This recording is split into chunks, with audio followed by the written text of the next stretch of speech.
Greetings, ghouls! Welcome to Deadsville Horror Talk. I'm your host, Ronin James, and to my left, the lovely Steph Infection. Hey, Scream Hearts. Tonight, we're going to be talking about the brand new arachno horror Cobweb. This is a 2023 American film. It is a horror thriller. It is directed by Samuel Bodine in his directorial debut. And we watched it this afternoon. Yes, we did. We had to drive to Cherry Hill because it's not playing in many theaters. But yeah, we drove over to Cherry Hill. We found a Fat Burger. Had our first Fat Burger experience. Ever. And How was it? It was fucking delicious. That was a delicious burger. It was huge. Yeah, it was a big burger. I went with the extra large, and it was fucking huge. I did not, and I couldn't finish it, so. Yeah, we had Fat Burger, and we went to the AMC at Cherry Hill, and we checked out Cobweb, and It was weird seeing a horror film in daylight. Yes. It came back out, and I was like, whoa, it's still daylight. yeah, we saw like a 4:30 show. Yeah, different. Yeah. But yeah, it gave us plenty of time to think about the movie and kind of think about what we were going to talk about tonight. So, so here we are. And before we get to this episode, we'll give you a little bit about us like we always do. I am veteran stuntman, stunt coordinator, now director and producer, Ronin James, a.k.a. Jay Green. If you want to check me out on IMDb, Jaegreen. You've seen me die before. You've seen me get shot, get my ass kicked, whatever. Double for some villains and all that fun stuff. You've seen me die in Guardians of the Galaxy 2, and I've doubled on Gotham, and I've been in The Tick and Punisher. I fought John Bernthal, and I fought Sylvester Stallone, and yeah, I've been around the block a few times. The Tick scene, isn't that when you're running through the field? Yeah. I'm running through the field, hit. the Tick throws the tire, bonk, and takes me out as I'm doubling for Ramses the Fourth, which is a villain on The Tick. Yes. Yeah, that was a good one. So yeah, that was me. And you see, if you look close enough, as he drags was it the executioner? He's dragging away the villain. You can see it's me and not the actor if you look close enough. Little tidbit there. But yeah, that's what I do, and I've been on lots of sets, obviously, and I went to school for directing. Fell into stunts, pun intended, and did that for 20 years. And now here I am directing productions, music videos, all that fun stuff. Along with my partner in crime, Yes. Miss Steph Infection. Yes. Who is a actress, producer, dance choreographer, horror host, and many other things here at Deadsville Productions. Yes, I am. What you doing these days, Steph Infection? Whatever you ask me to. Pretty much. Yes. Well, No jokes. right now we're bouncing comedy off Steph Infection. It's literally jokes because I'm prepping some comedy act. Oh God. Oh God. I'm bouncing my stand-up, my first 5-minute stand-up routine off of her, and she tells me I'm going to get canceled. So Absolutely. should be fun. Yeah. Well, it was all fun, at least. Till I open my mouth. Yeah. Well, if you haven't already, make sure you follow, like, subscribe, all that call to action social media stuff. If you're listening to us on Spotify, make sure you follow us, and you can answer questions about the show and all that good stuff. You can watch the video on Spotify as well. Yes. But you can also watch us on YouTube. We have our video goes up every week on YouTube. You feel free to comment, questions, anything on there, and you can kind of see the shenanigans firsthand. Oh yeah. You know, I don't know if it's more interesting to watch us or just listen to us be jackasses. Like a second ago before we started, we were literally like elbowing each other. Yep. Too close to each other. Yep. You're not in the center frame. Get in the center frame. Yeah, we're the worst. We're the fucking worst. No, you are. I'm the fucking worst. That's all right. Yep. Along with the call to action, you can also email us at the mailbag. And that is deadsvillehorrortalk@gmail.com. That's deadsvillehorrortalk@gmail.com. Subject, mailbag. Mailbag. Send us whatever you want to send. Not your penis. No. I know. I say this every time, but not your penis. We'll send Jason to cut it off. Yes. All right. So let's get to it, Steph Infection. Do you have a synopsis for us? I do. Let's hear All it. right. Horror strikes when an 8-year-old boy named Peter tries to investigate the mysterious knocking noises that are coming from inside the walls of his house and a dark secret that his sinister parents kept hidden from him. Yes. Yeah. So that It pretty much summation. I know. And Wraps it up. And we went into this one, and I was like, yeah, it's a spider movie. Spiders, yeah, it's going to be spiders, arachnophobia spiders. And then we're watching the movie, and Steph's like, I don't think it was spiders. I didn't get that from the trailer. I didn't watch the trailer. I try not to watch trailers. I try to maybe. be surprised, but yeah, like, hey, I'm watching the movie, and I'm like, maybe there's not spiders. But then there was some spiders. Yeah, it makes sense. Yeah, there was some spiders. So, yeah, Cobweb was about spiders. Yeah. There's also metaphors and whatnot. Yeah, for sure. So let's take a look at our crew. Our writer is Chris Thomas Devlin. And let's see, has Chris Thomas Devlin? Oh, he wrote Texas Chainsaw Massacre 2022 and The Wretched Emily Derringer. What's it? Never heard of. Yeah, he's only written 2 things. Yeah. It's another horror. How do these guys get these jobs? I mean, I have more experience than these guys. How do they get this? This isn't a bad script at all. do you have to, do you submit? Do you submit your stuff? I just wonder. He must be part of the Writers Guild of America, I guess, but Yeah, literally, probably. Just start it. he's written 2 things. The Texas Chainsaw Massacre and Cobweb. That's, wow. All right, well, hey, look. I'm not going to hate on him. However he got his job, whoever he brown-nosed, or whoever he jumped on the crewing couch with, I don't know. It's, it's not my place to say. He did a decent job. The script was pretty good. I felt like it was a very slow burn at the beginning. Yeah. And then there was like We kind of got right into it, but it was... I don't know if it got, I mean, it got into the story, but there was nothing really like, it was very like, what the fuck is going on, and taking its time to get there for the first half. Yeah. At a certain point, it got creepy. It flipped, and it was creepy, and it got progressively creepy. And then it got very weird slow again. to get it, and then it got to a point where it just kind of like went off, and I was like, yes, there we go. Yeah, that too. But yeah. I don't even know. It's kind of odd. Well, I thought, and again, there were. I probably just hit my mic. Sorry about that.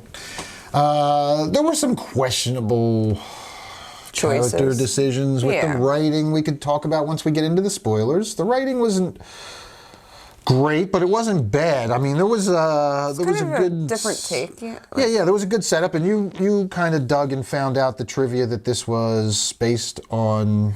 It's loosely based on inspired by. Yeah, that's the key word, right? Yeah. Inspired by Edgar Allan Poe's what's it? A Telltale Heart. Telltale Heart. Yeah. Yes. Mm-hmm. Yeah, and once we get into spoilers, we probably kind of we'll talk about why, but it's not exactly. It's not exactly at all. I could see how the original story kind of inspired them to go with this different route with it, which was okay. I get that, but I don't know.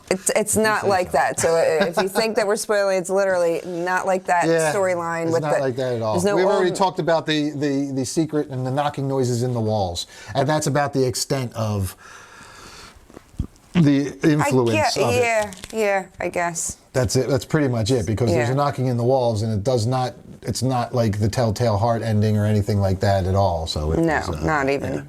So, but yes, I mean, Chris Thomas Devlin, you did okay. The pacing could have been a little better. That could have been direction too. But I just feel like the first half was very slow burn, and then the second half, and I didn't hate it, but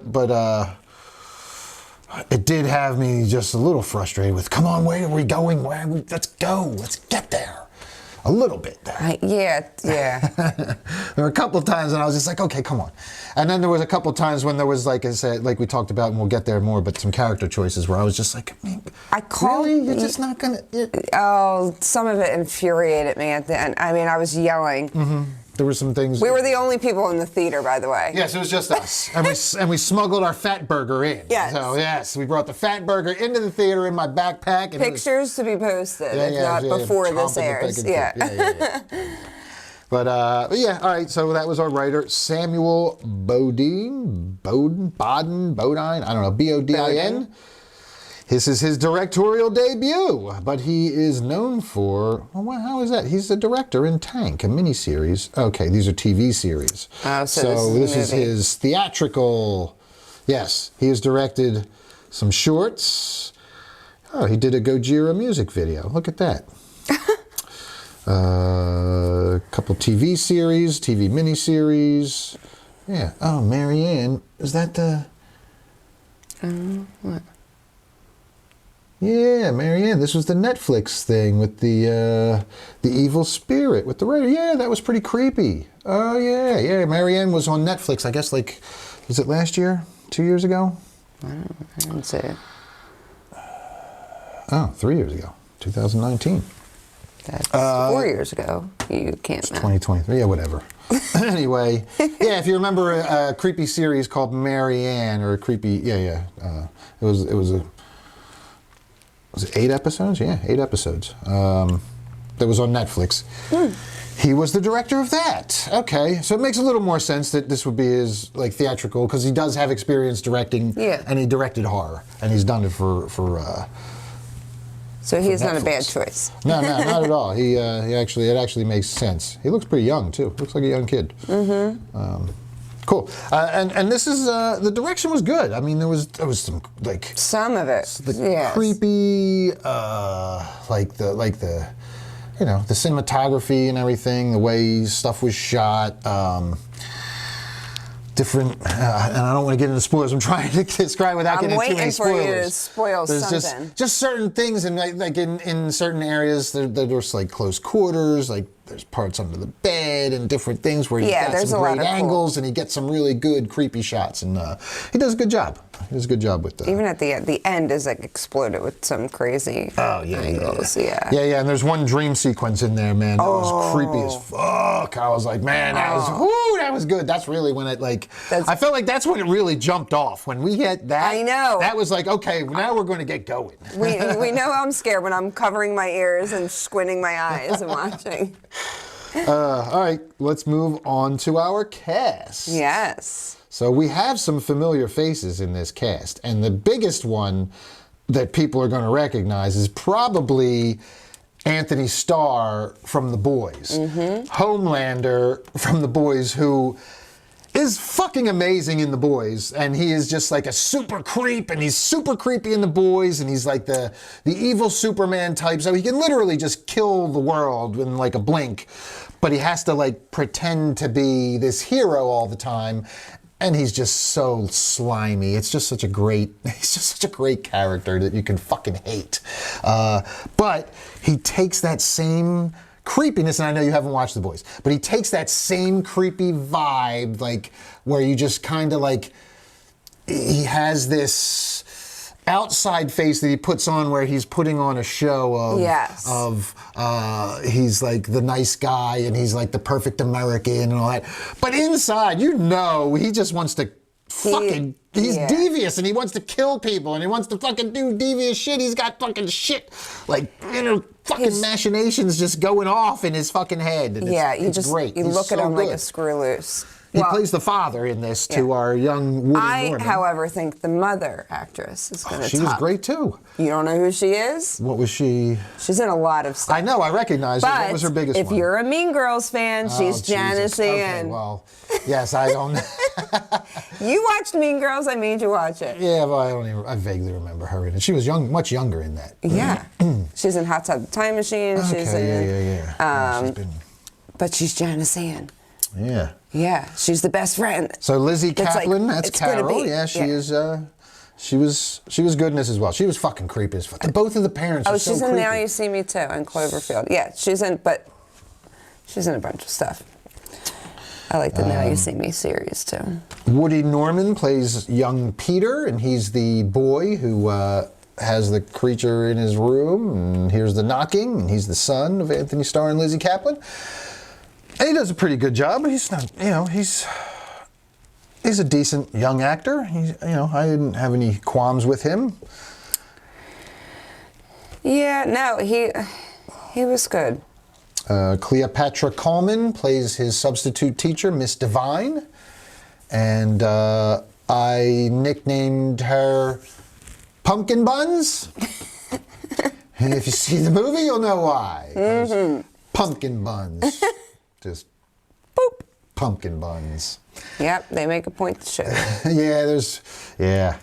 But yeah, Cleopatra Coleman, she was a good actress. She was good actress. The character wasn't written very well. Drove me crazy. Yes, we'll get to that because that's a big pet peeve. But but Cleopatra Coleman was she was good. She was decent as the substitute teacher who was worried about young Peter. Mm-hmm. And then probably the only other one that really matters here is Luke Busey. Oh, yeah. Who, if that name sounds familiar, his face will look familiar because he's Gary Busey's kid. Yeah, you literally looked at him on screen, and I think you were just like, That's a Busey. Because he's just got that face. Yep, you could tell right away. He plays like a young bully, which is perfect for a Busey. Yeah. If you know the Buseys, they're good at that kind of stuff. Yeah. His mother's also in it, plays his mom as well. It's not his actual mom. It's just Gary Busey's partner. Oh, okay. Yeah. Okay. One of Gary Busey's ex-wives. She plays... She's Stephanie... the mom in the movie, but is not his actual mom. I did not get that. No, I don't think so. But she might be his actual mom. We'll look into that further. But yeah, he was good as a little bully, and I guess we should mention Alexandra Dragova as Sarah, aka the girl, and yeah, we can get to more to her once we get to the spoilers, because Where's her real picture? There's no picture. Ah. Because she probably is a stunt performer. She probably is, or a contortionist, I would suspect. Yeah. And probably, I'll just click on click here on and it and see if she has any other acting credits. But, Memory, Subservience, Expendables 4. Yeah, she's done a few things. Oh, yeah, stunts. She's a stunt woman. Mm-hmm. Stunts on Angela Libre, Memory, The Offering, Devil's Promise, an actress in a few things. Yep, Cobweb.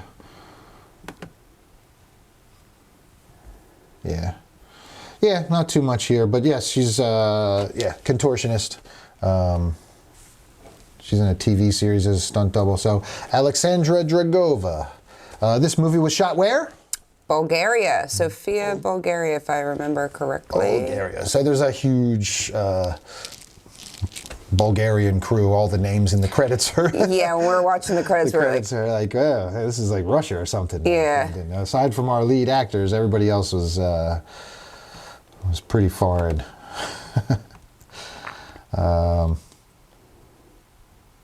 Yeah. All right, so that about does it for our cast. This one is, where's it sitting right about now? It's got a 6.2 rating on IMDb, which isn't bad. And I'd probably say that's about where I'd probably put it. I was going to put it a little less, but... about a 6. Yeah, I was going to go 6. The second half really, picked it up. Oh, maybe it is his mom. I don't know. Yeah, I think it is as well. Well, because I don't see his other wives as, and he's so young, so I think they've been partners for a while. So yeah. All right. Just curious. So this one's from Lionsgate, also a big studio production. And Lionsgate must have just said, "Hey, let's go shoot this over in Bulgaria where it's cheap." Or they really like that house, I guess, in Bulgaria. I don't know. No. It was a creepy house, but yeah, they had to have. Yeah, there had to be something more to that, right? Maybe. Seth Rogen, Evan Goldberg, James Leroy Lee would produce it. Oh, so produced by Seth Rogen. Bulgaria. Yep. Limited theatrical release by Lionsgate in the United States on July 21st. 61% on Rotten Tomatoes, 54 critics, average 6 out of 10. Yeah, this itsy bitsy horror film Creeps and Crawls was one of the reviews. Yeah, I mean it's right about right what I'd say, about a 6. All right, so why don't you give your first take? Well, before we have to do our intro.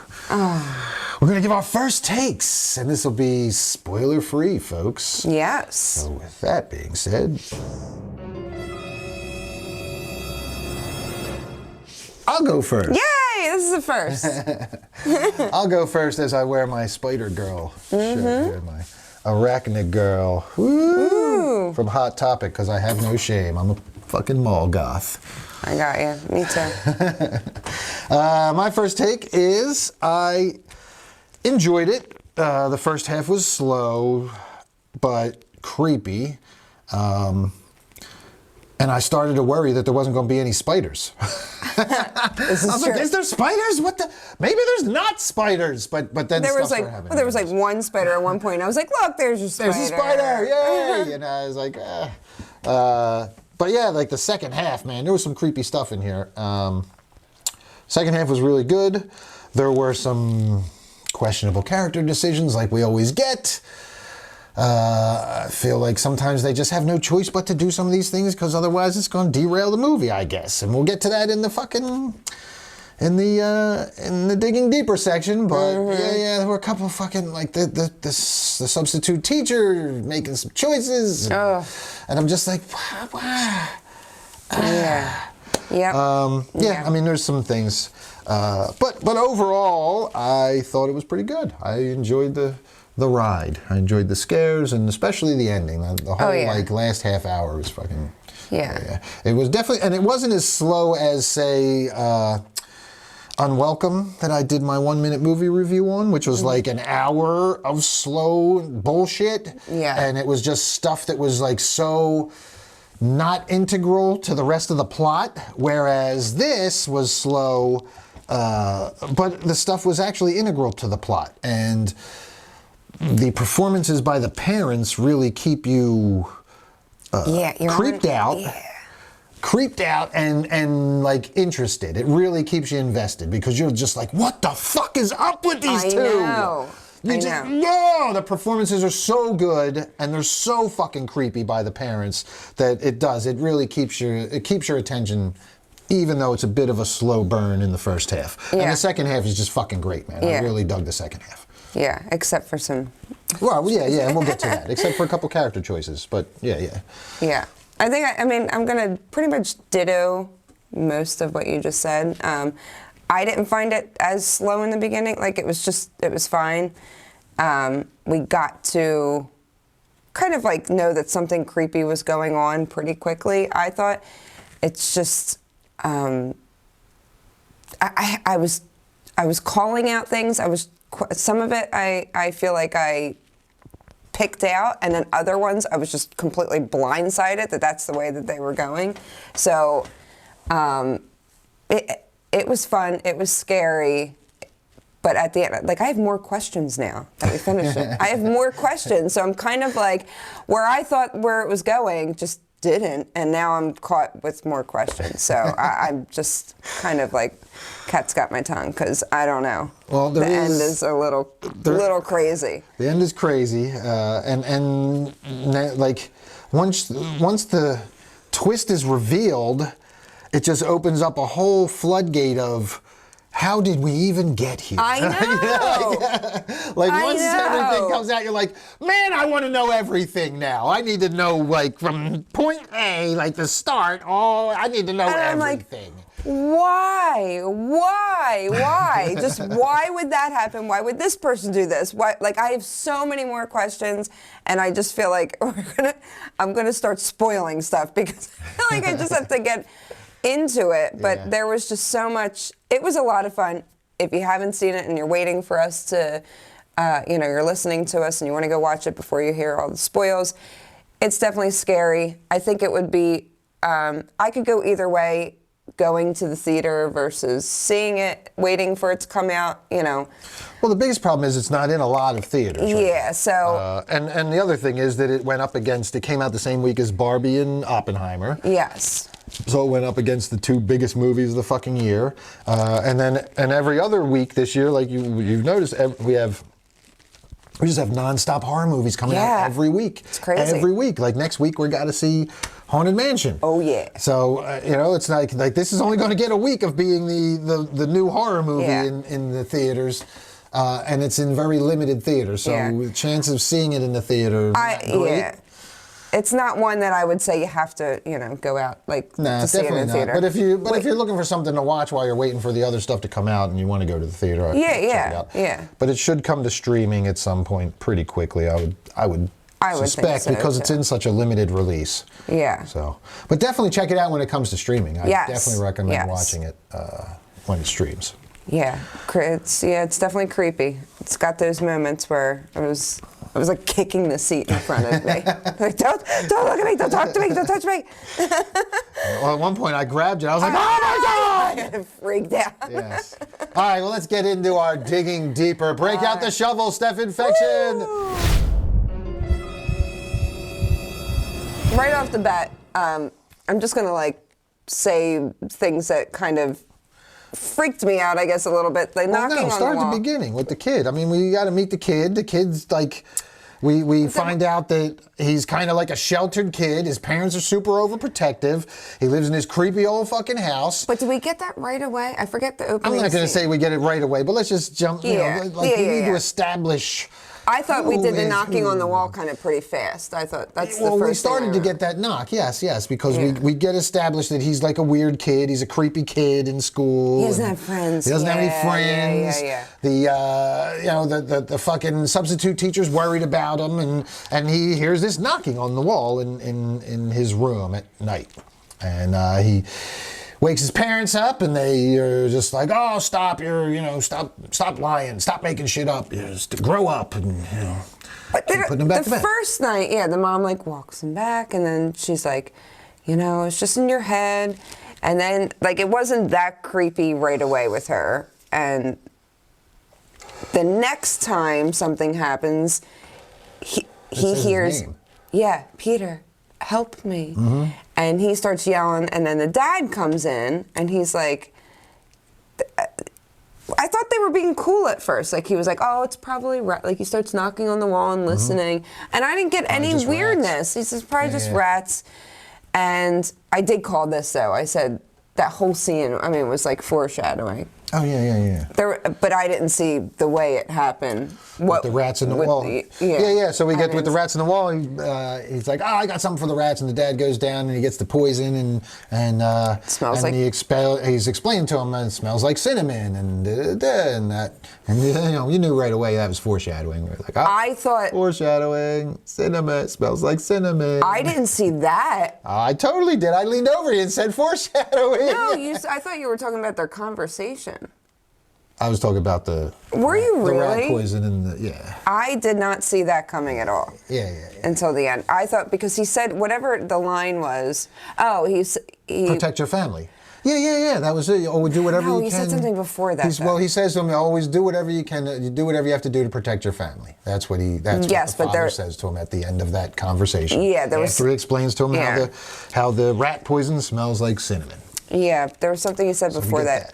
I think they talked about did they talk about the dinner with bring up the little girl? Well, I was going to get to that. Okay. We have to lead our way to that. So we get to school after we do the rat poison thing, and we have he's at school, and all the other kids are out at recess, and here we get another thing about him being a little weirdo, a little creepy kid, because he's still inside, and substitute teacher's like, oh, don't you want to go out for recess, and don't you have friends? And he just kind of looks down, he has no friends, and she asks him what he's going to be for Halloween, and he doesn't do Halloween. He doesn't have any idea because his parents don't celebrate Halloween. So then they cut to dinner, and he's asking, can I dress up for Halloween? Can I go for Halloween? And this is when the parents start to get a little creepy, because this is when the dad starts they to turn a little bit because he's kind of asking, and we've gotten the overprotective thing now. We've kind of felt, but now we're going to get why. And the dad tells the story of the little girl in the neighborhood who went missing. What was it, 6 years ago? Yeah. 6 years prior? So, the little girl went missing.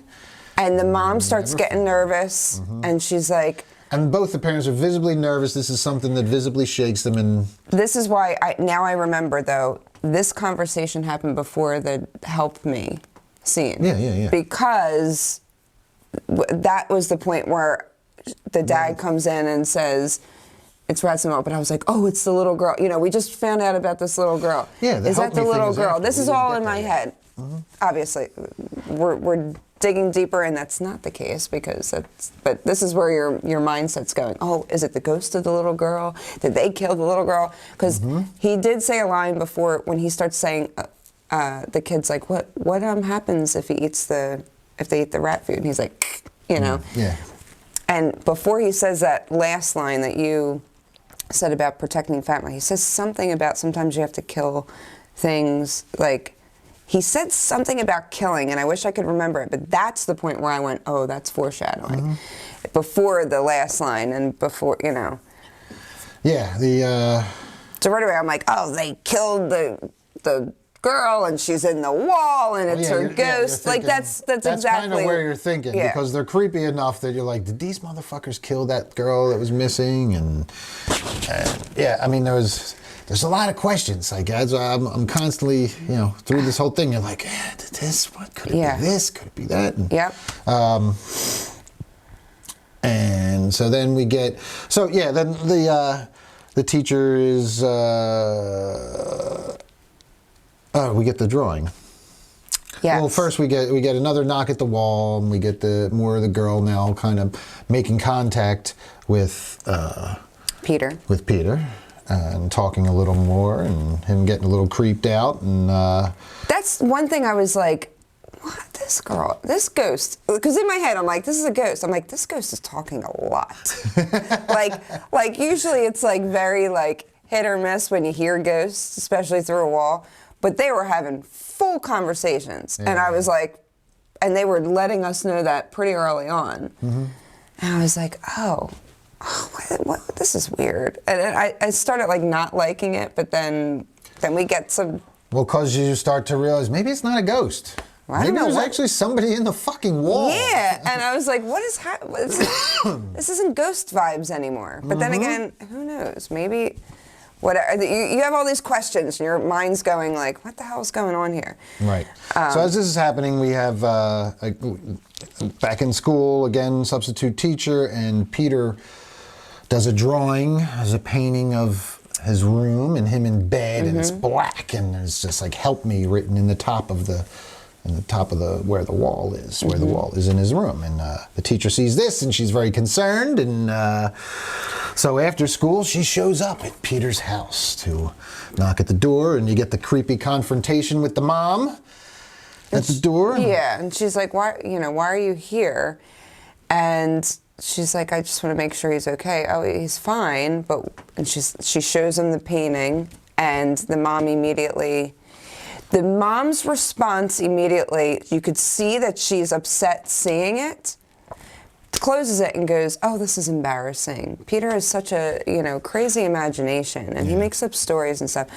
I'll be certain, to talk to him. And when she goes, she shuts the door basically on the teacher's face, goes upstairs, and I think he's like talking to the wall again. Is he talking to the little girl, I think? What it sounds Maybe. Like, because she walks in, and this is where we see our first cut on his face, even though we don't know. That's right. Yeah. We don't know Christ. Why he has a cut on his chin. Yeah, there's either some continuity fuck-ups in this movie, or I think some they editing fuck-ups. I think it was movie. editing, and it might have been the editing fuck-ups. Yeah, and I think they tried just overlooking that one scene because it's kind of in the other. Well, scenes. it happens quite a bit. Like Peter has a cut, and there's a few on his chin, and it disappears in some scenes, and it's back in others, and it disappears, and then it's back, and you're like, what? He's grounded in the basement for a little while, and it's gone, but it happened before that because that's how the fucking whole thing started. And I think originally it was those scenes were first, and then the bully scene. It up. I think the editor fucked it up. Yeah, is what happened. So anyway, so she comes and she's like yelling at him, like, "What is this?" And Peter's like, you know, now scared of his mom. And why did you just lie to the teacher instead of saying, "Oh my gosh, maybe he's having nightmares"? I don't know, like a normal mom. I'll go talk to him. Like, she just makes up this story that you know. She's fucking lying about something. She's lying about something. Oh, yeah, she's covering something up. She's super sus. Yes. Yeah, those kids. Those crazy kids. She is sus.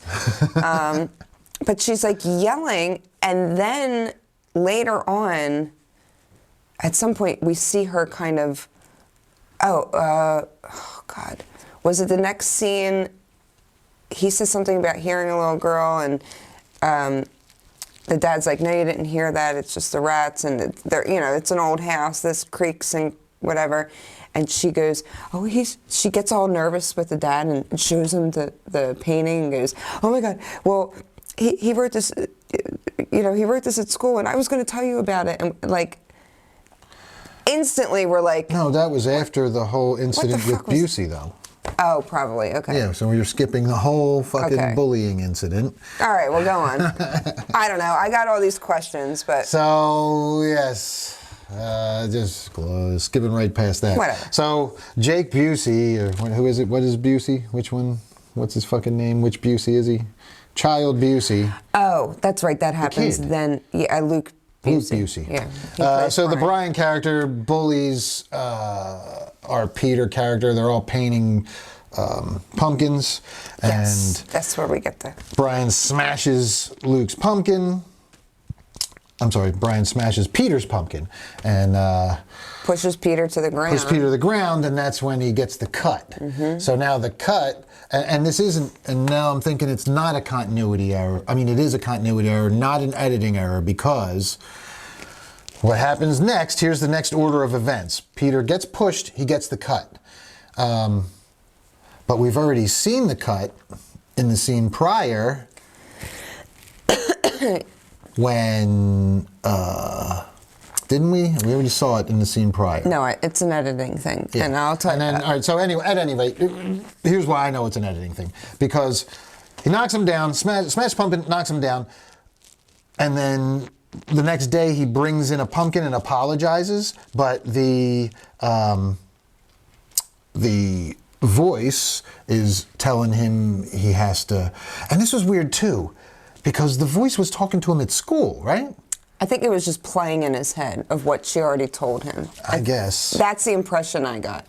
I guess. That was a weird, because if she's in the wall, how's she still talking to him at school? That's what made me think, because he's at school, and even though the pumpkin was smashed and the kid gave him a new pumpkin and apologized, she's like, "You got to make him scared of you. You got to make him fear you."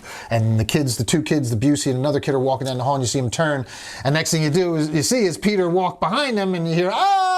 screaming, and we cut to Luke Busey at the bottom of some steps, and Peter had pushed him down steps, and his legs all fucking twisted and broken, and his tidbit just. It's it's pointing the wrong way, and that warrants the principal's office. He gets expelled. Then his parents are snapping, and his dad's freaking out. "Why would you do this?" Da, da, da. And that's when the mom finally shows the dad the artwork. That's when the artwork comes out to the dad. And he's like, "Why did you hide this from me?" Da, da, da. And that's when he like shuts her down, because she starts going, "Do you think he can, like, you could see, do you think that or he hears it or something?" You get the impression that she's trying to say that she knows that he's hearing something. I think originally they wrote that where the teacher comes after the fight to check on him, hands the thing, and that's why that scene. That's why he has the cut. He has the cut in that he's scene. Talking to the mom. But they probably later were like, when she says, "I was going to tell you," I don't know. Maybe they just.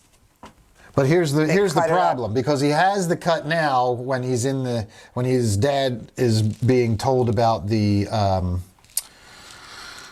expulsion and pushing the kid down the steps and all that, and this is when the dad grounds him, and we see that they have and he's not to his room, to the basement, and we find out that there's a door behind a fucking.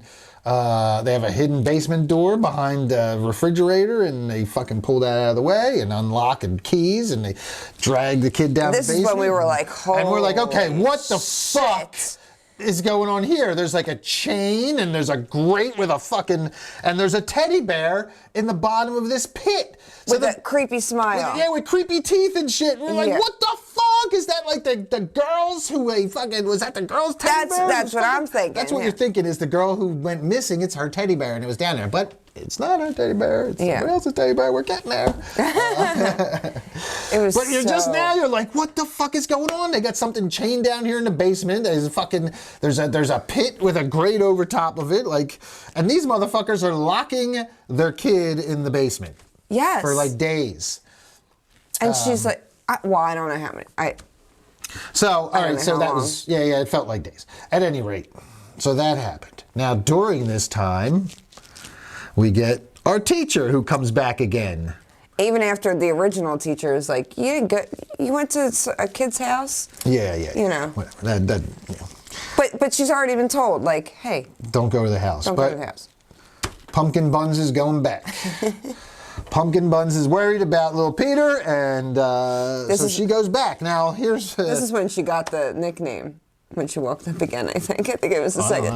No, it was the first one. I don't know. It was probably the first one. I've been calling her Pumpkin Buns all movie. But this is where, you're questioning character decisions, because this is where she... Again, this kid has had a help me... he's painted a picture that says help me. Now he hasn't been in school, I guess. That's why she's going to check. Oh yeah, he was expelled, and she was going to find out, to check on him and see if he was okay. She gave the math test, so she had the math test, but she wrote her phone number on the it. math test. That's right. So this is her thinking. But again, she shows up with no backup. There's no cops, no social worker, just her by herself. I think at this point that I still didn't question her showing up again to drop off the math thing, to check on them. She's writing a phone number down. She's obviously worried that this kid is in some kind of danger. So yeah. I just think maybe she might have brought a social worker or somebody. It's all the decisions after this creepy exchange that I really question her. Yeah, this was a wild one, because she knocks at the door, and the mom answers again, and she's, oh yeah, what are you doing back, blah, blah, blah. And you think it's just going to be like she's going to chase her away again, but then fucking Homelander steps out. And Homelander's like, come on in for some coffee. And he's got a fucking hammer in his hand. I know! And I'm like, oh my God. And he's got blood dripping down his arm. His entire arm is cut. Yeah, and she's like, there's the tension in this scene is great. I mean, it was really good, yeah. With her coming in and them talking about everything, and she's asking to see Peter, and now you can't see him, or what? I forget why they said. Or he's grounded. He's in his room. Oh yeah. And then they start to freak out. The mom starts to freak out, and you better leave, and she starts to walk out, and he picks up the hammer and follows her out to the fucking car, and it's just like, oh fuck. I was like, oh my God, he's gonna bash her. I was waiting for her to get the hammer. Yeah. And then she forgets her keys. He goes out, and he's just got blood dripping. He's like, oh, I got caught on it now, but come on. Which at the end of this, you're like, why were you that creepy? The whole time. Why were you the creepiest human being ever? Yeah, it's pretty wild. So she winds up, driving away and everything like that. But and then. Well, Peter starts banging. Oh yeah, that's the dryer going. She's about to, the washer was going, and that's when she was like, "What's that noise?" Oh, it's the washer, because the washer stops and Peter's kicking the wall, and she doesn't, because he's still grounded in the basement. Yeah. But then, creepy mom makes some pumpkin, because they got pumpkins all over the lawn, pumpkin cupcakes out back with 2 sad faces, and the rest are happy faces. Yeah. And she puts in 2 candles, I'm assuming into the sad faces, and she goes down and she's like, you're all done. And I'm like, oh my God, what is wrong with these people? Yeah, fucking lunatics. And she tucks him in, and I think, because he was asking to talk to the girl. He's like, are you down here? No, she wasn't. The girl wasn't in the basement. The girl wasn't in the basement, so I'm like... The walls don't extend to the basement. Yeah. But then how was she talking to him in school? I think Just that was... in his head? I think that was replaying in his head. I think they had that conversation the night before. Yeah. About being bullied. All right, so anyway, at this point, the voice in the wall has gotten into Peter's head, and now he's going to get his revenge on his parents, right? That's pretty much... Is this the scene? But I think it was after he was in the basement that he has that creepy nightmare scene, or was that before? Oh, yeah. I don't remember at what line. Yeah, I forget what point that happened, but the creepy nightmare scene, I think it may have been after, because now he's like really scared of No, that was the one that was, he was, oh, fuck. Didn't he like wake up and his dad was in the corner of the room? Going, and he was like, yeah, and the eyes were like, I was like, holy shit! What the fuck? And then they just stopped, and he goes, just had this fucking look on this sinister fucking look, and he says, he goes, "Look what you did to your mother," or something like that. Yeah, and then you see his mom's fucking hallway, and it's all black, and then you just see eyes, and you kind of see an outline of her face, and it's like ghastly, and then it just starts fucking running at you, and then it goes, and it just disappears into the darkness. Well, first it was light. And then it went... It goes black, and you don't see anything, but you still hear the footsteps coming at you. Oh my God, this was so creepy, because you're like, the hallway is not that big. The hallway is not that big. The hallway was not that big. There's nothing there. When are you coming? And then she finally And all of a sudden, she's just there, and she's like, right through, and jumps onto the fucking bed on him. And she's like, I guess, strangling him or whatever, and he's fighting it. The camera flips, and he wakes up in its daytime, and she's like waking him up. And holding him. And she's like, you were screaming in your sleep. Ooh, I was like, that was a good, I was like, oh my God. Good scene. My God. It was a really good fucking scene. And again, it's the fucking parents, the actors, they were so fucking creepy. Fuck, man. Man. So yeah, that was really, I think, the point where the movie really takes off. That's where it really kind of like... That's when we were in. Oh, fuck, I'm awake. I'm ready. Let's go. Let's do this. Yeah. Because I was getting a little... Even if it was only fucking 4:30 in the afternoon, I was still getting a little... all right, come on, man. Let's get this moving. Part of me thinks it was before that basement scene, because I feel like that basement scene was just so crazy. I don't know. It got the heart racing. Yeah. All right, so yeah, that whole kind of thing. So he's now, and that kind of shows you where his head's at. He's been manipulated by this thing in the wall so much that he thinks his parents are trying to kill him, and that's kind of like we're kind of on that wavelength too, because everything we've seen as the audience has pointed to all that shit too. These motherfuckers are creepy. Yeah. So we're all in. We're like, yeah, kid, you gotta save yourself. Listen to the voice in the wall. Yeah, that's where the twist comes in. Yeah. Well, the voice in the wall eventually says, you know, you can't look at me, but I'm your sister. And we're like, what? Yeah. Your I'm your fucking sister? Yep. Yeah. Oh my gosh. And they locked me in here, and you got to save me, and that's what it turns out. It's not a ghost, and it's not the little girl. It's the sister. It's his sister. But still, everything. I still had all these questions at this point. I'm like, what? What? And then we see. She goes, "I'll prove it to you." She says that they killed the little girl.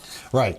And she says, "Parents did it." I'll tell you exactly where to find, where to dig out back. Yes, that's right. She goes out. He goes out back like the next day, or basically at some point during this night. But when he's in bed, she says, once they're, you can't trust them. They're evil. Once they don't want you anymore, or once they kill me, they'll put you in here. Yeah. And you're like, what the fuck?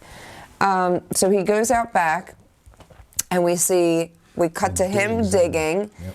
And it cuts back to the mom that's actually has a picture of Wooder, moves the clock, which we find out from the sister in the wall that The door where she's locked in She's there. like, I'm behind The door's behind the clock. Yeah. So we see Mom leaving the pitcher of water, leaving behind the clock with the water. So we're like, oh, fuck, man, there really is something in the fucking wall. She's leaving water for it. Fuck.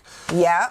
And then things are starting to fall into place a little bit more here. And you're like, damn, these motherfuckers are evil. And he digs and he finds a skull. Yeah. Which, conveniently enough, the kid takes like a foot down. Like, barely that whole scene, I was like, okay, all right, I get it for the sake of whatever continuity or just moving this shit along. We're gonna do this, but come on, you're man. growing pumpkins out there. Those vines would have, they would have popped that up. Yeah. In a second. Plus, here's my other question. The girl went missing 6 years ago, and they searched all over for her. This house is in the neighborhood.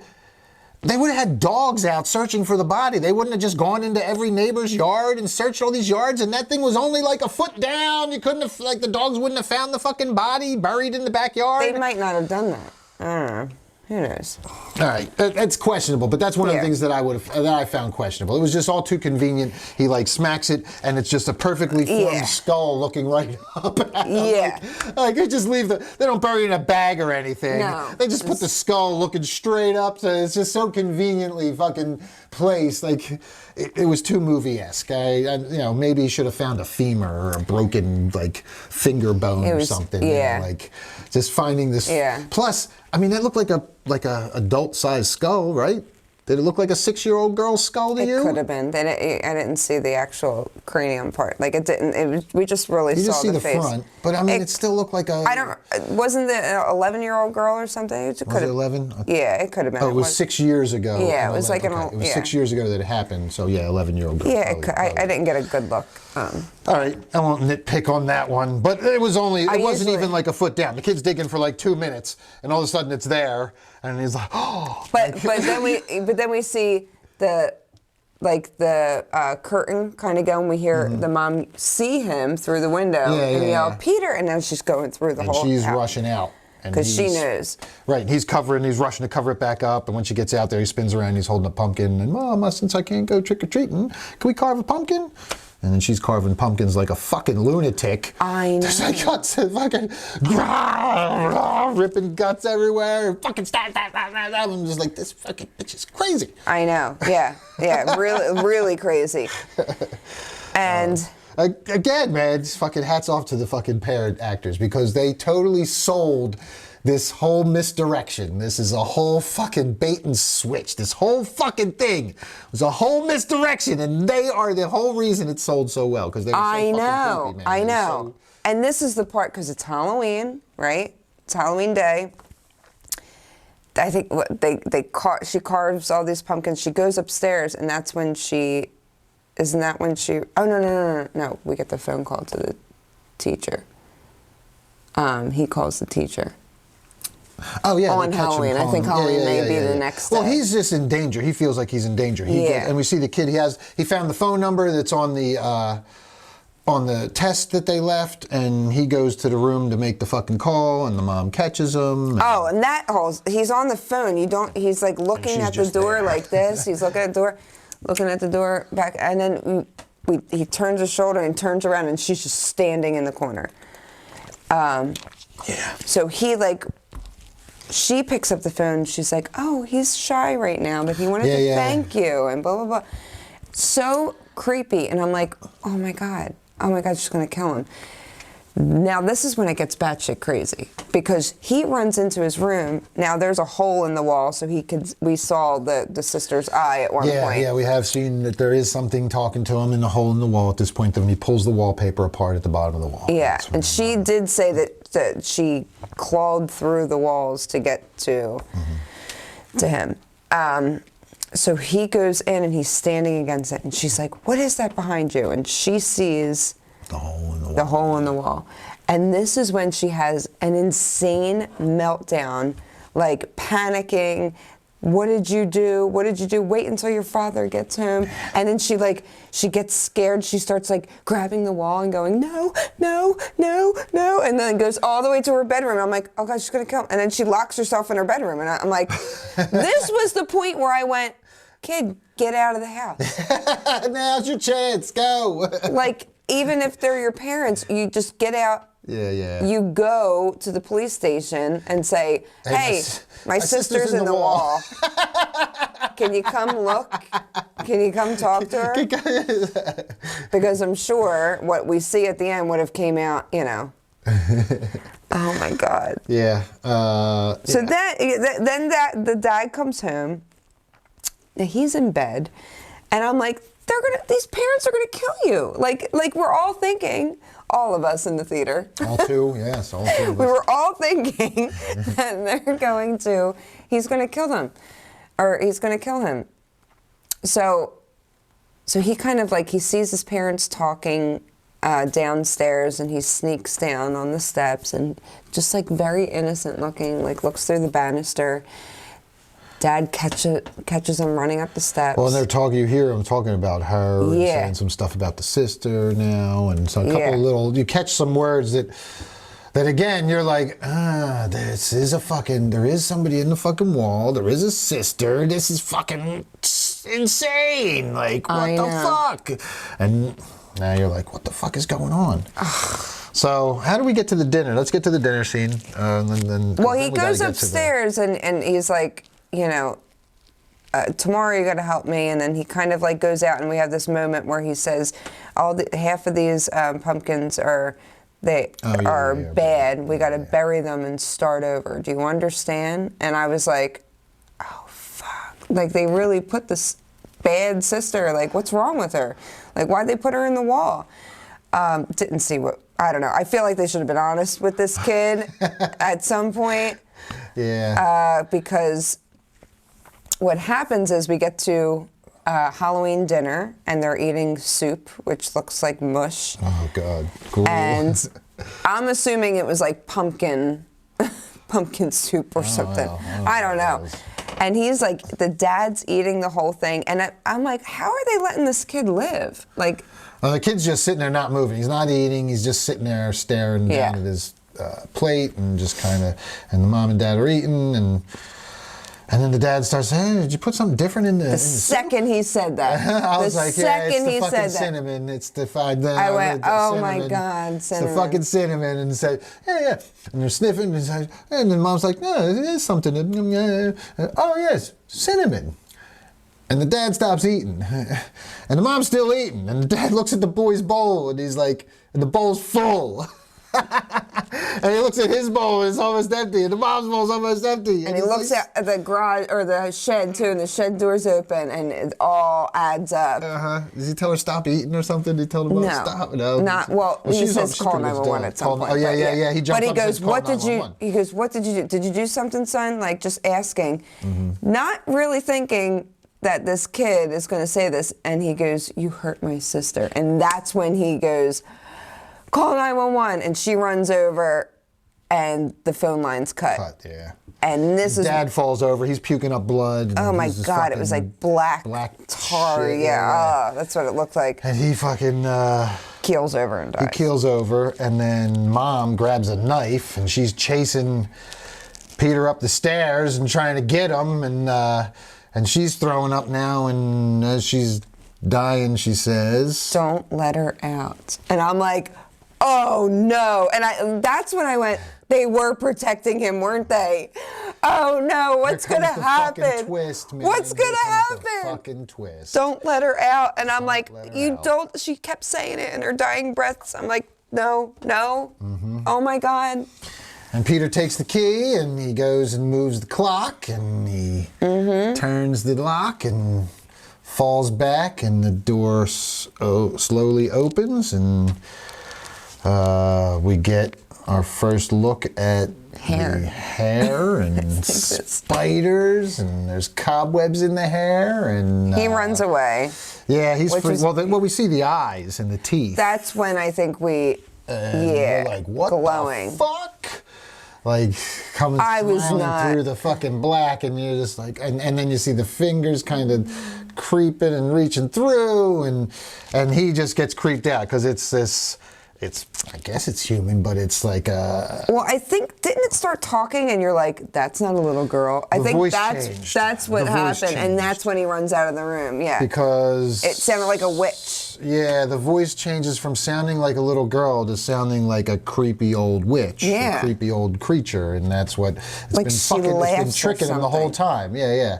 And it does, and she comes out, and that's what happens. This fucking spider girl, this fucking spider bitch.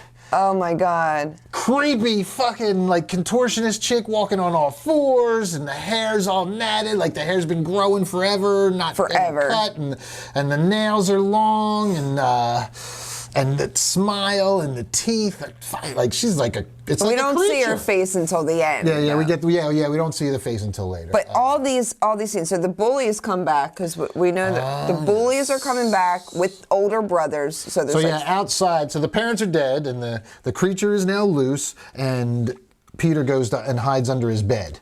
And the bullies are outside, the broken leg boy and his older brothers. Yeah, and they all have masks on and bats. And we see the creature that pulled the mom's body too. So we know she's like hiding them somewhere or something. Yeah. So see the bodies disappear. Or eating them. I didn't know what this thing was yet. Yeah.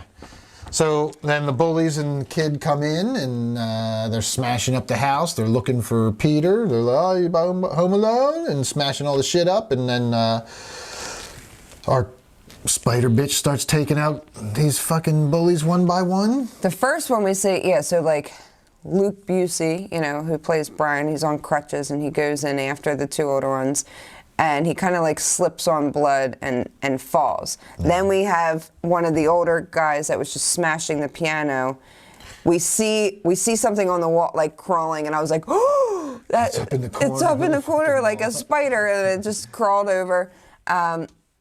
And falls behind, and we just see the hair on top of the piano, and the kid's like, what the hell? And then, just like anything that's, under the bed or whatever, they grab your 2 feet, ankles, pulls them underneath, but then it was like, splat, like blood just splat, as if it's just spray, like she just ripped him open, and that shit was just... Yeah, that was cool. I was like, oh. Ripped the head off, right? That was upstairs, one. And then, she kept pulling. The kills were off camera, which a little disappointing. Every kill, it was like they pulled them out of view.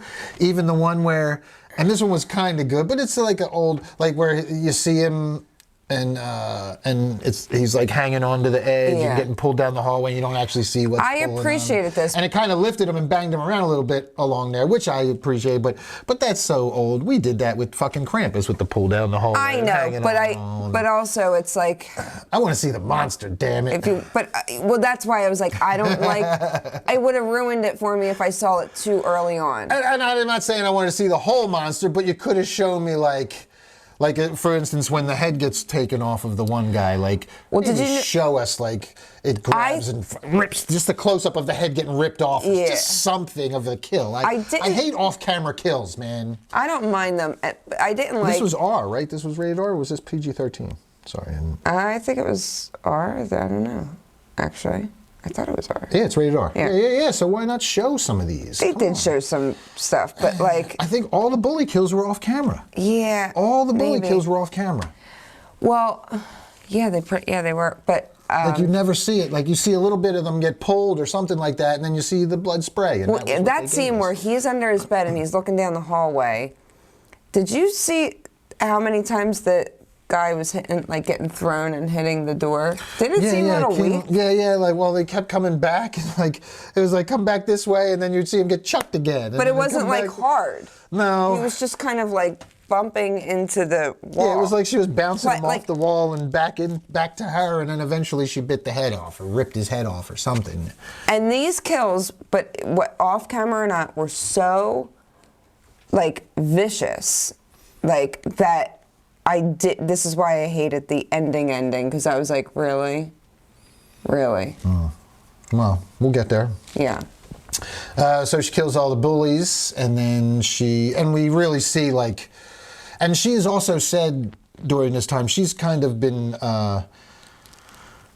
before this, she kind of was tormenting Peter, I think, or does that happen after this, where she talks about how she learned to bite and claw and climb and trained herself because she was locked in the wall and all this stuff, and learned to be a predator? I think she said it after she killed all the bullies, because she's looking for him, kind of, and she's going through the house, and yeah. I think it was after. Yeah. So that's when. So the bullies are all dead, and the fucking. The Busey kid, how does he? He sees, well, he slipped and he's got the blood, and he like looks and he's like, what the hell? And the door kind of opens and you see the mom just staring. Yeah, and then how does he eventually get killed by the? I forget how did the creature kill Busey? Let's just say she ate him. Sucks him up into the fucking thing or something. I forget too. It was after. Yeah, I don't remember. At any rate, kills all the kids, all the bullies, and now she's tormenting Peter, and she's talking about how, so essentially, she's kind of telling the story how she was born a monster, and she had it all deformed, and she was a fucking creature. Apparently, like, you can piece together now, the parents tried to like raise her, and that's why this other girl went missing. The fucking daughter killed the fucking girl on Halloween, I guess. And the parents were trying to, keep her hidden. And I'm assuming that she came to the door for trick or treating, and the daughter killed her. Yeah, and ate her or whatever, just ripped her apart. But then they, So that's what was in the basement, the fucking chain and the pit with the fucking teddy bear. That was all to contain the daughter. And then at some point they just decided, well, we're just gonna lock her in the wall. That's what I mean. I had so many questions, and I'm sorry. What did they still love her? And that's why. I mean, wouldn't you just like put it? It's like a rabid dog. You would put it down, I would think. I can understand like. They locked her in the wall and we're still bringing her water. Like even in like The Omen and all that, you like when you have like a demon child, you kind of still love them. Yeah. This thing, though. This was absolutely a monster. It was absolutely a monster. Yeah, it didn't even. I think it would have been better when we finally did see the face that it was more so like. I wanted it to look more human. I thought it would have been scarier, actually. If it was a little more human. Yeah, like. I like the teeth, though. I thought that was a nice touch. I thought that it. Yeah, but like the glowing eyes. I don't know. I was like, well, all right, but now you're just not. Now you're an actual monster. You're not just. And that's where the questions come in, because monster. Now we want to. It's not like you were a crazy person that they locked away in the walls, and therefore your nails grew and all this shit grew, and then you became like feral. No, you were an actual monster to begin with, like a deformed, crazy-looking monster to begin with, and now, and then you just got worse in the walls. So, but at any rate, so she eventually catches Peter, right, and locks him in the fucking pit. Yes. And then this is when we finally see her, and the fucking gate is open, and Peter's in the pit, and we have the stuffed animal, the teddy bear with the crazy teeth, and then we get the hand come over the top, and now we start to see, and this was like a good rigging, because this was practical. Yeah, it was creepy. The shaft goes down 15 feet, probably 20 feet, and she's like crawling down it like a spider, man, and it was a good. But she's like, she's definitely holding on to either side, because I took notice to that. So it's like, that's why it could be human at this point still, like just using. Yeah, but the way her joints moved and stuff, she was definitely, again, contortionist was the actress, but it was very four-legged movement. Yeah, but then, And she creeps all the way down. Now, mind you, this whole time she's super long, ratty hair with a bunch of spiders and shit in it as well, and was super long, like Rapunzel long. Mm-hmm. We have a Rapunzel moment. Yes, so it's coming up. Yeah. And so... So now at this point, also we should mention that our teacher, Pumpkin Buns, is headed back. She is now on her way again for a third time to the house with no backup, just totally by herself. And at this point, she's totally like worried about the kid, right? She's gotten that creepy call. All you have to say is call the cops and say, look, this kid just called me. First he said, help me. Now, can you go over with me? Yep, can you come over with me and check on this kid? I think he's in trouble. I'm a teacher and I have reason to believe. I mean, they did do a quick scene with this Jay Rincon actor, principal, where he says the whole thing about you're not supposed to go over there, and are there any visible bruises? Did he say this? Yeah, but at this point, yeah. But and that's kind of trying to explain why she didn't follow through on some of this stuff, or why she didn't bring a cop, or was still kind of questioning because the principal is saying, oh, you don't have any proof, maybe, but still, yeah, at this point, I would be, this is the third time you're going over and you're not going to bring somebody with you? The dude had a hammer last time. The only thing that I can say why she went back, like, we did have that scene where, with the phone call when she goes, wait, what did you say? And he's saying, I need help or help me or something. She might not, like, we don't know if she actually heard him. Okay, so the teacher's coming back by herself, and she walks into the house. Now, fine, she goes back without any backup. She doesn't have any evidence. What's the first thing she sees on the floor? Blood? Blood, lots of blood. Well, the crutches, the kids, the Busey kids' crutches, and all the blood. And she keeps going. And she just walks right past it. She just walks right the fuck past it. And we see her holding her cell phone, and I'm going, call 911. Call 911. Dial, you stupid. I have never seen somebody like, and she's like, oh my God. I'm like, boop. It's 3 numbers. And can't you just hold 9 on these phones now and it'll just call? Like, isn't that like a cell phone feature or something? So what distracted her? I forget what fucking called her. Did the creature distract her? No, the black. She saw the black throw up. Oh, the black. Yeah, then she goes into the kitchen. Oh my. And then she sees the hair trail around the corner. And she's like, what is that? This is where I was like, okay, this would not happen. Like, nobody in their right mind walking in, seeing blood, already scared, would go, I'm going to back out. And dude already had, you were already in this place, and dude had a hammer in his hand and was very creepy and all that. Now all this shit is fucking happening. And guess what happens? Oh, she gets hit and her phone gets knocked out of her hand. Yeah, because she took she's 20 following minutes. around this way. The creature goes around the corner and comes up and slices her leg. And, oh, I'm going to drop my phone. This is those moments in horror films I'm like, no. Like, I like them in stupid slashers, but this, I was like, come on. Yeah. It would have been, I thought it would have been better. Yeah, but it kind of would have been better to even have the cops, like, coming and some big scene at the end. Yeah, but then that's more budget. Then you have to have cops and guns and you just have to have the stunts and all that kind of stuff. Sometimes I think when these things happen, the director and the writers are like, okay, we need to do this. We need her to be trapped alone and to lose her phone. Because she's going to call 911, but we have to interrupt that. So how do we make that happen? It's just going to happen. She sees the hair, and then they run around, and the swipe, and they drop the phone. Yeah, I love it. Let's go with that. And they pat each other on the back, and then they go. I mean, it would have been more believable if she walked in, saw the blood, turned real quickly to run out, and that's when and the creature was at the door, shuts the door, and is like, now you can't leave. Because that is Pumpkin buns, pow. That would have been just quicker, better. She didn't need to see. Then she could have been dragged and then saw people dead. Yeah. I mean, I'm not even a writer, and I feel like I wrote that better. So. Yeah, that was a much better, a much more plausible scenario than her just walking in and going, 9. She literally was going. What's that hair over there? I should follow it. I swear that's what. It was one of those like fake times where you're like, I know if you're not watching, it's like you're like. The fake phone dial. You're like, what? Wait, what? Oh, and can we call out that she had the same zip code as area code? Oh yeah, that's right, dude. 610. Her area code was 610. I'm trying to figure out where this movie was supposed to be taking place because 610 is our area code. That's our fucking. I'm like, wait a minute. They live near us. This creepy bitch is near us. What the fuck? Pumpkin Buns is around here. I need your number, Pumpkin Buns. Fuck. Call him.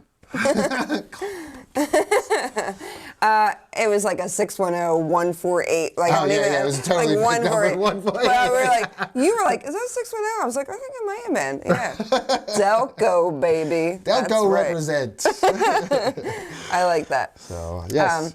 But yeah, and then we go, okay, now she's trapped in the base, what? The creepy thing doesn't really take her out, and then she ends up going down the basement. Doesn't she go down the basement by herself? Oh no, she gets the hammer and she starts. Oh no, she gets the. I forgot. He's actually trapped in the room upstairs. Yeah, she locks the boy. And she goes through the door. She's not. They're not down the basement. Peter's locked in behind the wall now. So the creature is now locked Peter behind the wall, and that was the whole thing too. With the creature wanted revenge. That was before you're going to pick up with the ending, but I'm going to do this real quick because the creature, the whole ploy was to trick Peter into killing his parents so that he would be a murderer, just like the sister was a murderer for killing the kid, the girl, and then Peter was the sister was gonna teach Peter, because Peter was like the favorite, was when Peter came along, the sister got put in the wall, so she resented him, and there's that whole sibling rivalry thing, and so now this was her, she was putting him in the wall, that's why she put him in the pit in the one place. Oh no, we're still in the pit. That's right. No, that's at the end. Oh yeah. Peter's in the wall. Yeah, this is when you're right. she Peter's in the wall, and then what's her name had just come in. Yes. Yeah. Peter's in the wall now. So yeah, she puts Peter in the wall because now it's his turn to be in the wall, and she's going to be the. That point where we don't, where we see the creature's face, that's actually after the scene. Yeah. Very because much so. now Pumpkin Buns, or whatever her name is, I shouldn't call her that. Cleopatra Coleman, Miss Divine. Miss Divine. She was divine. Her running. Pumpkin Buns were divine. She goes running towards the door, and she hears Peter going, "Get out, get out!" And I'm like, "Run, get out run. and call the cops! You're at the door. Mm-hmm. Leave." Nope. You got to get like a. She's going back for Peter. A fireplace poker, because that's what she gets, and she goes upstairs. She grabs the fire. Yeah, and I thought it weird that like the creature just slashes her leg, knocks the phone away, and just where leaves we her had there. these brutal kills before. Yeah, just kind of leaves her there. That's why. So that she can go get a fucking poker. Multiple times. Go get a poker and then run upstairs. And yeah, she goes upstairs for Peter now and finds the hole in the wall. And she's in his room, and he's like, "I'm in here." And then the creature. We see a point of view of some from the creature's point of view. Well, the creature's going to the door now and keys. keys and lets itself back in, and it's going after Peter. Now it's coming. It's literally it's a bedroom. And in a hallway through the walls. Let's say there's another room that she had to go through. This thing is fast. Yeah, and it's crawling like. By the time he says, "Hurry!" she gets this poker, somehow breaks down. She smashes through a wall. The drywall. She put her pumpkin buns behind it. It's she the most really ridiculous. Put her buns into it and was like. It wasn't just like a small hole where she pulled him This thing through. was like 4 feet so that he could easily walk. I mean, he walked, all three of them could have walked through together. It was the biggest, it was like an entire sheet. And I'm like, what? It's a giant gaping 5-foot hole, like tall enough, and Peter like steps right through. Yeah. I'm like, and he sat there and waited for her, like. This creepy thing that just literally devoured people in front of us and was so quick, and we see it running through the hall, like. You would have thought that it was on a marathon, like to get to Peter. That was a long wall ways. And I don't think it was behind the wall. Yeah, I don't think it was that long. So this whole thing, I was like, I mean, it was cool. But then still at the end, I still was like, get out of that big hole, walk out of that big hole. Yeah, so they get out. She gets Peter out through the hole, and. Then they go downstairs and the door is locked. The front door is locked. Yeah. So they're trying to get out. I think she tried to get out when he was telling her to run and the door was locked. I think that was part of it too. That's why she went back for the poker, because the door's locked at this point. And they had to get the key. We don't really see her. We see her just yelling back up to Peter. I don't know. I don't remember seeing her actually try to open the door. She goes for the door, but then she stops when she hears him. Okay, I thought she might have tried it, but at any rate, at this point the door's locked and they have to go get the keys to get out. And the keys are on the mom's body, right? Body? No. He took them a while ago to get the sister. Oh, that's right. That's right. So the sister has the keys now. That's right. Yeah, the sister has the keys. So how did they get to the basement? I don't remember. I think they get knocked out or something, and now they're down the basement. I don't know. Let's just say he's in the pit. Somehow I think they get separated. Yeah, that's right. This is when he's in the pit now. Yeah. The creature's coming down to him, I guess, and she's not there. She's not in the basement. No, but she comes in, and that's what distracts the creature and makes the creature go back up to like, confront her. And Peter uses the hair as like a Rapunzel style and climbs his way up.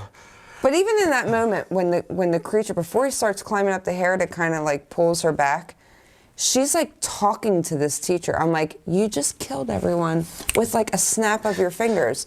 Why are you giving this girl so many chances? Oh, she comes down like an idiot. If you touch him, I'll kill you. God, yeah, she actually says that, and I'm like, what? Please kill her. Just please kill her.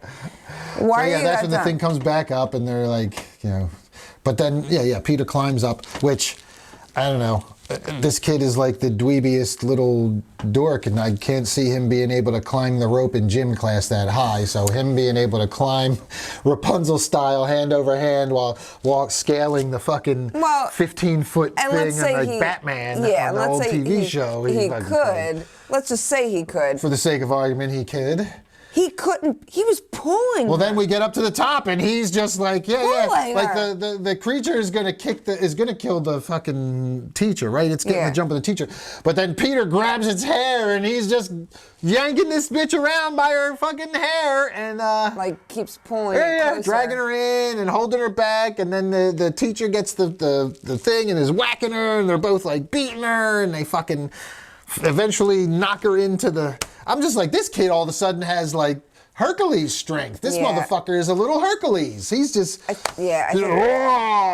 was like a tug of war, and he was just dragging this bitch in. I'm like, what the fuck happened? This chick, this spider bitch took out all these bullies, and now she's getting dragged by her hair by a fucking 8-year-old boy. So they push her down, close it really fast, lock it, and now her arms are above, and she's like, oh, please let me out. Switches back to the little girl voice.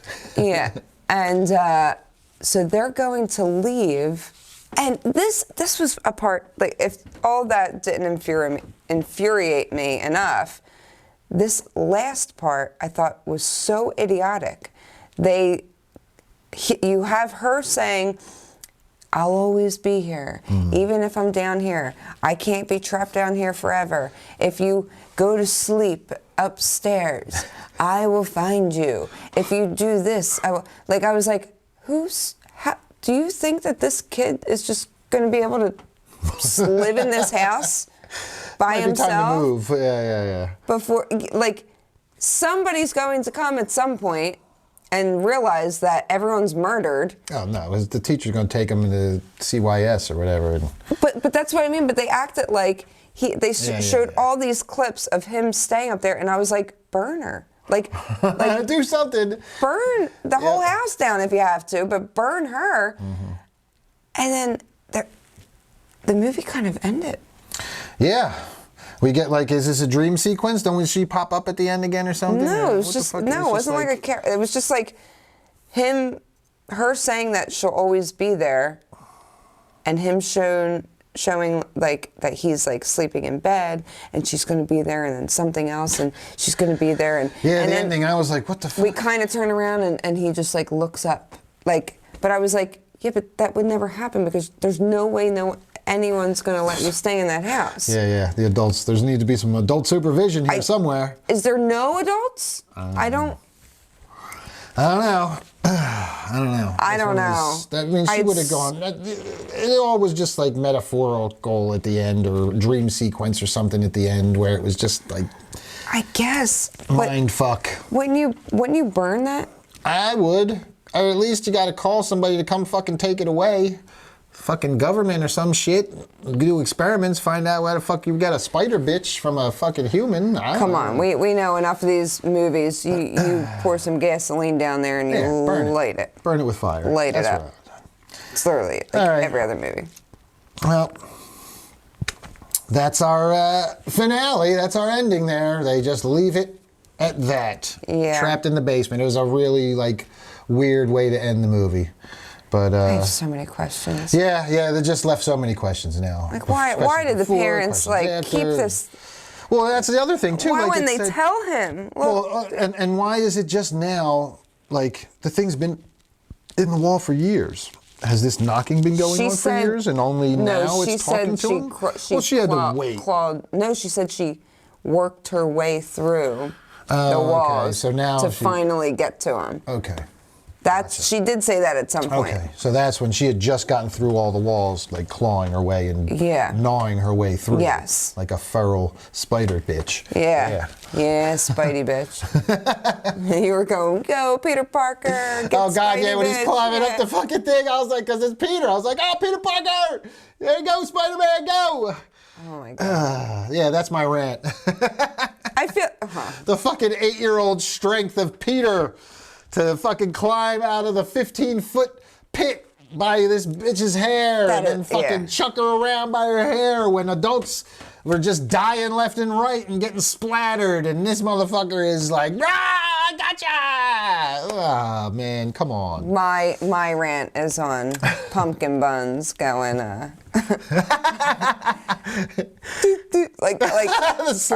you kidding me right now? First off, who walks over blood? Just walk right past the blood crutches. No, and she saw it too. Oh, I know. And you still kept going. And then you get your phone. Oh my God, I've never seen somebody hit their phone slower. 911 slower. And stop after hitting. It's like 911.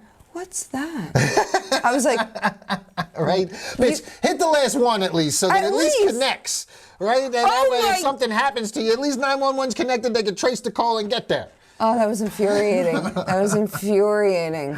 The second you see blood and crutches on the ground and that amount of blood, you call 911. I don't care. Yeah, that's what I would think. All right, any trivia for this one? No, there wasn't anything. Yeah, it was just that one about the telltale heart. Yeah, I mean, some of the reviews talk about how it's similar to Barbarian, and I definitely get Barbarian vibes from this one. Did you see Barbarian? I never watched it. Oh my God! I know. You've got to watch Barbarian. I keep hearing how much. It's very similar. Love to hate it. And like the first half is kind of slow, and it sets you up with the bait and switch. You think this one thing is going down, and then when the fucking twist comes, you're like, oh my fucking God, are you serious? That's what's going on? And it's very similar in that kind of leads you down this one way and then totally flips everything on you. Is it the same people? What? Barbarian, I think, was A24. Oh, wait, what? Why did I... Maybe that's what I saw. Something was similar. Malevolent was the one with the girl with the face on the back of her head, and that was that twist. So yeah, I could see that. And The Shining is another one that they compare it to. And again, with the house and the chasing and the creature and the boy and not knowing if it's real or not. So yeah, I definitely see those vibes. Yeah, I mean, it was a good.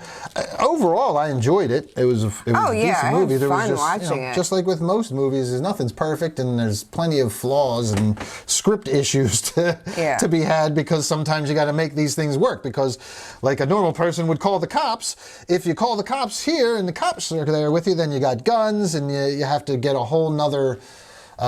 It could go a whole different way.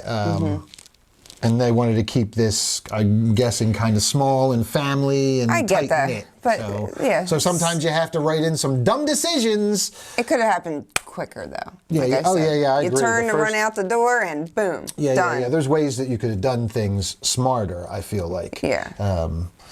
and still left the cops out and left it getting into a bigger production situation. I wouldn't have been as angry. No, for sure. I was just a little angry at the end. I was like, what the fuck? And then it ended. And I was like, they didn't do anything with her. She's just in the hole, and you're like, I don't know what the fuck is going to happen now. But and the thing is, the things that she was saying, even if she was like, oh, even if you leave, I'll always be with you. Like, even if she said something like that, but she was like, when you're sleeping upstairs, I'm like, this kid can't just sleep in this house. There's a million murdered people in here. Like, what do you mean? He can't just sleep here. He can't just eat. Like, no. Yep. You gotta burn down that house, man. Burn it with fire. That's what I like to do to spiders. No, I don't do that to spiders. Don't listen to him. What did you ask in your, on your... Oh, yeah, people didn't really answer. Yeah, well, I saw a couple of people if they were arachnophobes or arachnophiles, and we had, I remember, who was it? Sin said she didn't like spiders, right? Oh, I didn't see that. Sin was a phobe, I believe. I'm neutral. And, that's the wrong fucking page. And, who else? Here, I'm probably gonna be quicker to... Yep, you're probably quicker. I don't think it matters. Just, let's just keep talking. We're good. I don't know, how are you with spiders? I don't like them. I know. I know you don't. I don't like them. I thought this was going to be more like arachnophobia-ish. I didn't really foresee. Again, I didn't watch the trailer, so I didn't foresee Spider Girl. I didn't see that. That is not even in the trailer whatsoever. When we were in the theater, I said, I know. I got the impression it's just a web of lies. I could tell. I could tell there was something with the parents, but in the trailer, and the knocking on the wall. But I was like, what the hell is going on? I didn't see that coming, but it was a good twist. It was a good. It also kind of reminded me of if you've watched VHS, the VHS series. There is a short. I forget what the title of it is.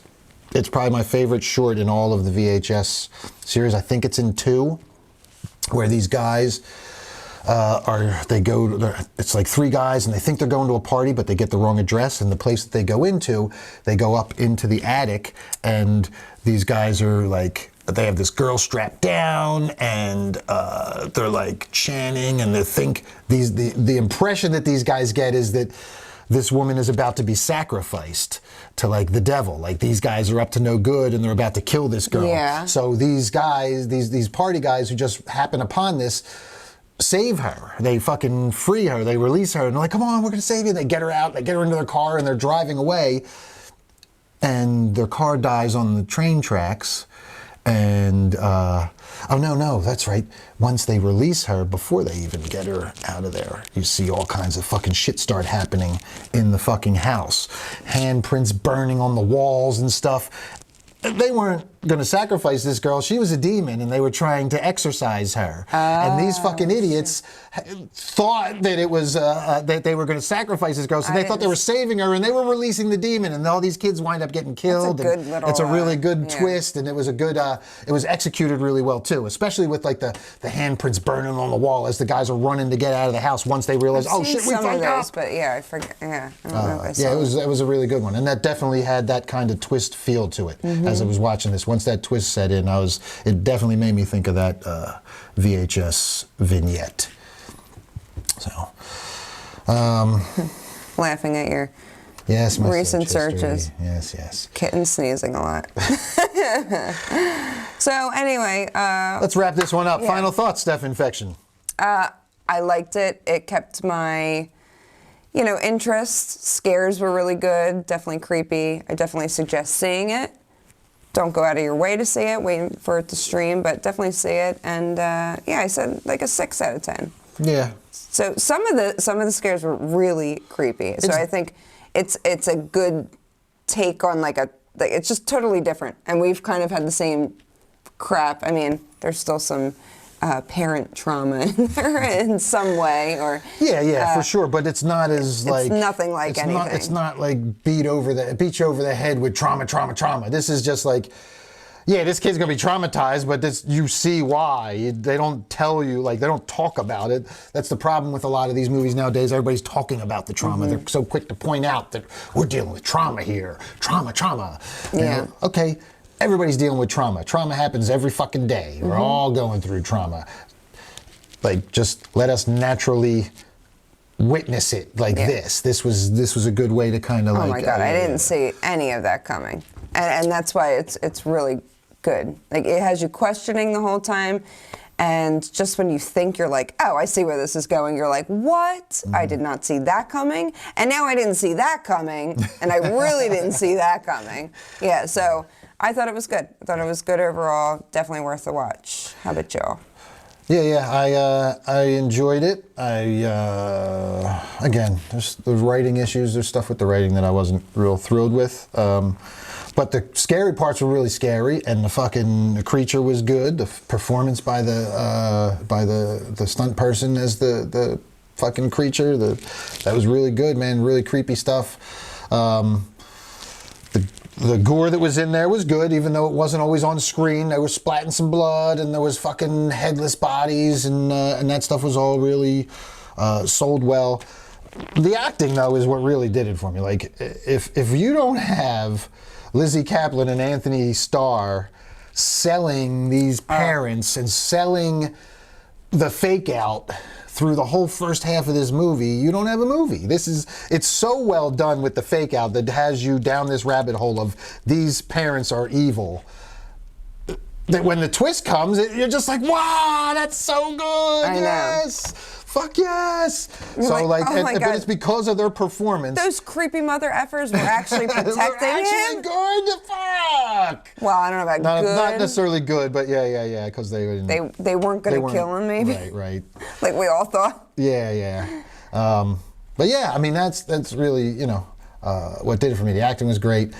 I would say you can wait till streaming to check it out, because you have a bunch of other stuff that's going to come up in the theaters, and it's too expensive to go to the movie theaters unless you're seeing something that's really, like, worth it, or unless you have to do a podcast every week on a new horror movie like we do. Yeah. So we will go check out whatever horror movie comes out every week if there's a new one, so we can talk about it with y'all.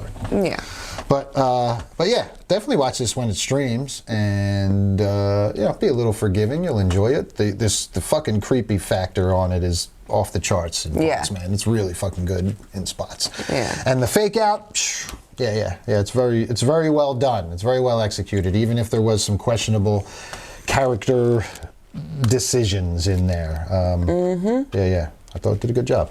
So I'd say, like a 6 out of 10, and definitely give it a watch. Yeah, definitely. All right.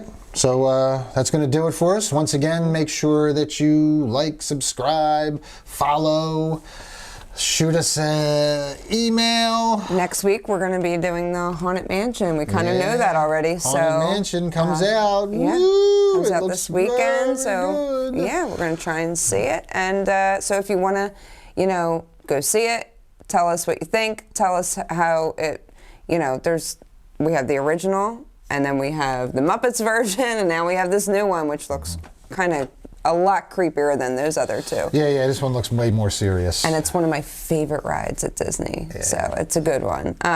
So email us at deadsvillehorrortalk@gmail.com, subject mailbag, and tell us, I don't even care if it's like a funny story about being on the ride at Disney. Like, just tell me something about the Haunted Mansion in any way.